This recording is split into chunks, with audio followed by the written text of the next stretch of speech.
What's up, guys? Welcome back to another episode. Today's episode is a little different. While I was at Reefapalooza in Texas about 2 or 3 weeks ago, I met Mike and his micro tank. No kidding, you guys, like a quarter of a gallon or a few ounces. This tank has been running full reef. He's got aquaporus, polyporus, mushrooms, ricordias, you feel it, you name it. This thing has been thriving for over a year. I grabbed him, I asked him a bunch of questions so you guys can check out the rest. Let's go. All right, Mike, nice to meet you. Likewise. So we run into each other here at Reefapalooza in Texas. The show's going on right now. I wasn't planning on this. I saw a small clip of you, I think, on a show you were walking around with it. And I ran into it last night and I thought it was the coolest thing ever. We had one going on maybe 6 months ago. It was kind of cool, but not as cool as this one. So let me start with the questions, man. How long has this thing been running? A year since March 1st. Just over a year. Yeah, And you take this thing everywhere with you. just about. Real quick, PMW makes this tank, correct? Yeah, they make a few different styles, but this is the micro reef. And how small is this? 40 fluid ounces. 40 fluid ounces. Yeah. By the time you put rock and all of that, it's more like a water bottle, big water bottle. So one thing people haven't seen yet, you guys see this. This doesn't sit on a desk. He carries his tank around with him in the actual show, through the airport. Yeah. He's got a little pouch sometimes when he gets tired to carry on his neck, right? Yeah, most of the time it's in the tote bag. For events like this, I'll do the Flava Flav clock thing, Got but, you. Yeah. So let me start from the top. What lighting are you using here? Stock PNW custom Okay. light board. The diodes are stock. I made a driver for it to be more efficient and to kind of reconfigure the LEDs. But it's all, he's got great lights that he's using to power the tank, so that it grows coral great. I've got stony corals growing. It's been totally fine. You got a little decoration up here. Yeah, my friend knew I was into cars and Aquaria, and she found this for me in Japan. So it's a little whale shark aquarium truck. I just put some LEDs on it. And how come it lights up? How does that work? There's 23 LEDs I put inside the truck, so I took it apart. They're all glued in and soldered up. It's like an old style MacBook charger. Oh, so you're super creative then. I don't know about that. I'm decent with small electronics. I will say so. He's doing something right. Yeah, it works out. All right, so that's for lighting. How do you power this lighting and the system in general? It's not so complicated these days. This is version 4 of the system on the back.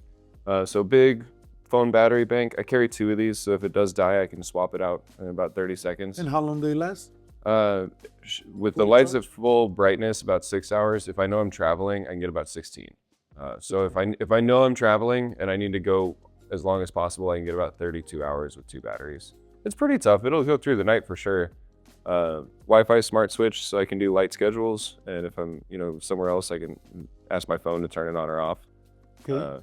Dimmers and control for the lights, and then heater controller. Did that come with it or no? No, I drew the box and 3D printed it, and then it's got a couple of like off the shelf. They're LED dimmers. They're pulse width modulators. I was using one to run the pump, but now the pump is actually controlled by what was the old light button. So it's got a wave maker in it. You did all that. Yeah, it's been pretty fun. Wow, man. I can tell you're taking this thing to the next level, man. Kudos to you. It looks phenomenal. Thank you. And you have a little heater here? Yeah, the heater's in the return chamber of the sump, hidden behind my little pineapple. So right here, so the system is fully functional. It's got a full overflow box. Yeah, there's actually 2 overflow drains too, so it's Two of them? dual overflows. One on each end, or they're both on the same side? They're both on the same size, but if one clogs up, it's got backup. And then I've got a little brush in the tool pouch that goes on the road with it. And it's got a return nozzle there too? Yeah. Incredible, man. Yeah, that's the only source of flow, but I put a heated jacket controller in. It's like the same button that would turn the heater on and off up here, so you can see the pump starts and stops, running and then stops. Yeah, I see it back here, how it's draining. Yeah, exactly. It's got That's a little super wave cool, motion man. to it. Trying to help the corals grow in more naturally. So let's talk about some of your livestock. Pretty incredible the amount of corals that you have in there. So far, just at a glance, I see a mycelium back there. I see a little Fungia plate. I see tons of zoas. I see a Yuma, a couple monkeys, a couple acroporas, a couple hammers, frog spawns, Xenia growing in the glass on the right. Oh yeah. Star polyps all over the back panel. So there's 54 species, if you count each different variation of zoa. Okay. Individuals, I have no idea the count. Big collection of zoas, and there's probably 15 or 20 of them at this point. 4 Monis, 4 Acros, Cyphastria, 2 Fungias. Actually, there's a second plate. It's just kind of got tucked into the side of the rock. Then I got Asterina stars. They're not a pest in the little tank. They're totally. It's actually it's the right size for it. Yeah, exactly. They're That's great. the actual starfish. They're one of my favorite things in the tank. That's so cool. Little sexy shrimp, the blue neon goby, bumblebee snails, Nacerius snails, Stomatella snails. You got 2 gobies in here? Yeah, one of them just found us today. So since we're talking about new things, I want to give you a donation. I don't have it with me right now, but I was telling you earlier, we have over 200 in Josh's tank and another tank in at the shop. We had a torch that they spawn. It's a gold one, and we got 3 different versions, like literally miniature little things spawning everywhere. That'd be perfect. So I want to couldn't be donate. better, honestly. Yeah, I want to donate one of those, and I'm willing to donate a little goniopora here from the show for you. Right on. If we That'd can be put sweet. a little goniopora, I mean, I'm thinking maybe you can Little sand bed spot or maybe Mutazoa. try to move that Zoa somewhere else and give him this little corner. Yeah, totally. Leave it open, and I'm gonna give you something with a different color contrast. You know? I haven't tried a Goni in there yet. I'd love to. I keep putting more challenging coral to keep in this thing. Yeah. Trying to find the limit, and everything does great. I don't think you're gonna have a limit anymore because the tank is well established. Yeah. I'm a big believer that when you have a lot of bio-load per gallon per se, or whatever, per ounce per se, Yeah. when the system gets established, it's just a hardier system. Let me ask you a couple things about maintenance. Water changes on this tank? Once every week or 2. Yeah, how much? Since I did the Acropora, I'm trying to get a little more religious about it. I Yeah. do about 16 ounces. I carry a little 32-ounce Yeti water bottle and a milk frother. Instead of, I traded in the Brute can and the Yeah. pond pump and the RO machine for a little water bottle and a milk frother. But I just fill the sump up to the brim and then give it 5 minutes to mix and then drain it back down. I don't even shut it off. And how much water do you change? Really only like 16 ounces a week, if that. 16 ounces a week. Yeah. So about a third of the tank, roughly. Yeah, About 5% once a week. I mean, you figure from about midway through the sump to the top, however much that is. You know, Do you ever have to test your water? I have never. I have a salt pen, like the Hannah salinity pen. Just saline, and you can tell, but the animals are telling you more or less what's going on. Yeah, exactly. What do you feed in there?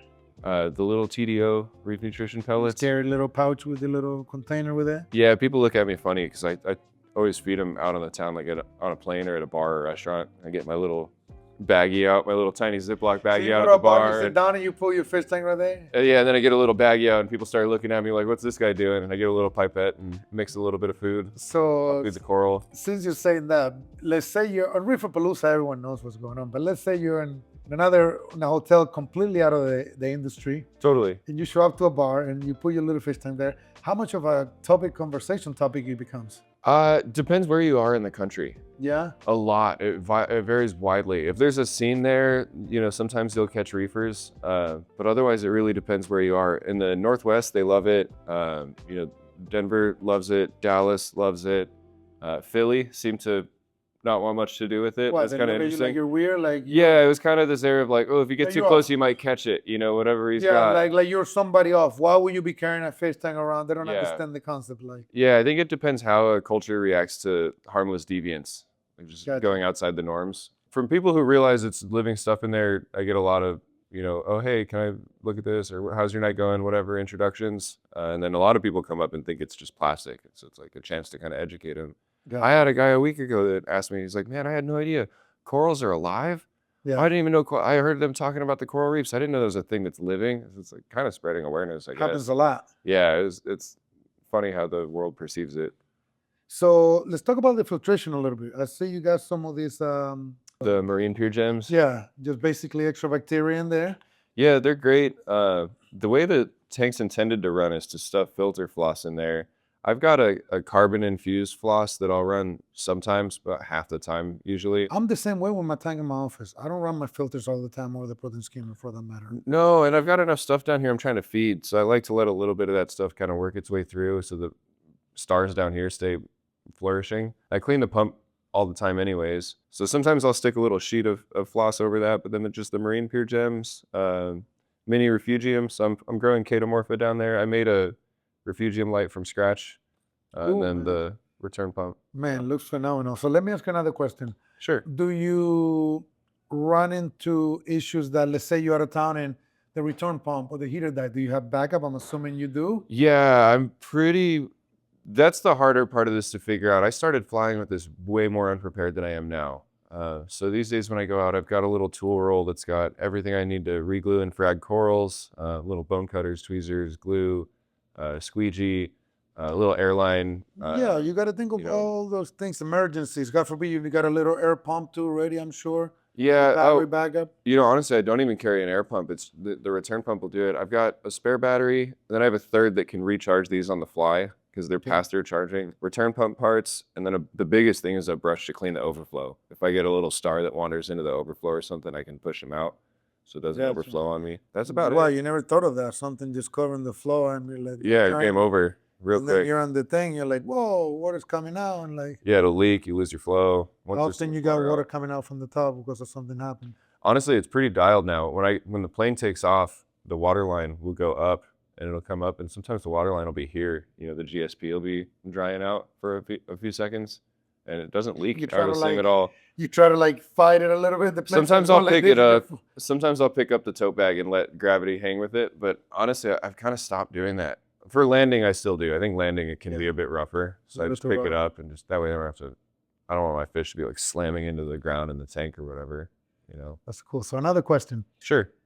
Do sometimes when you happen to be driving, you outside, do you have to cover the tank because there's too much light coming from the sun and stuff like that? I try to keep bright direct sunlight from hitting the tank. So when they're in the tote bag, it's a little easier. And then I usually wear a ball cap and I'll just take it off of my head and put it onto them if they need it. They travel when I'm driving, between my feet. So I got one hand on the wheel and one hand on the tank. Yeah. And they're fine. They're good to go. And then my leg will usually shield them. I keep looking, kind of see if I need to move a bit. You're already down to it. So what's next with it, man? I want to get some zoas while we're here for the show.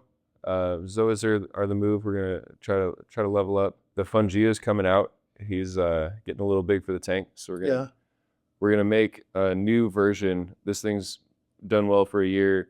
Harley's into the project. So we're gonna add a little bit of swim room. We're gonna expand it length and width, same height. Gotcha. Transfer the scape that's existing into there. Yeah, I think it should be sweet. So it was cool meeting you here, Reeferpalooza, man. So if people, you guys are watching at home, it's too late to come to Reeferpalooza, Texas. But I was just inviting you. Hopefully, April 26th and 27th, we're going to be in Reeferpalooza, Orlando. Yeah, absolutely. We're also going to be in Reeferpalooza, New York at the end of June. End of August, we're going to be in California. Other than that, we're going to go back and enjoy the show. Mike, thank you very much. I appreciate it, man. I mean, you're killing it with this thing. This is so different. I've never done an episode like this, something completely different, I think they're pretty happy in there too. I mean, phenomenal. We're going to shoot this thing on close-up so you guys can watch from home all the details of this thing. Is phenomenal. In the meantime, guys, please subscribe to the channel. Help us out a lot. Post some comments below. Give us a like. We'll see you guys on the next episode.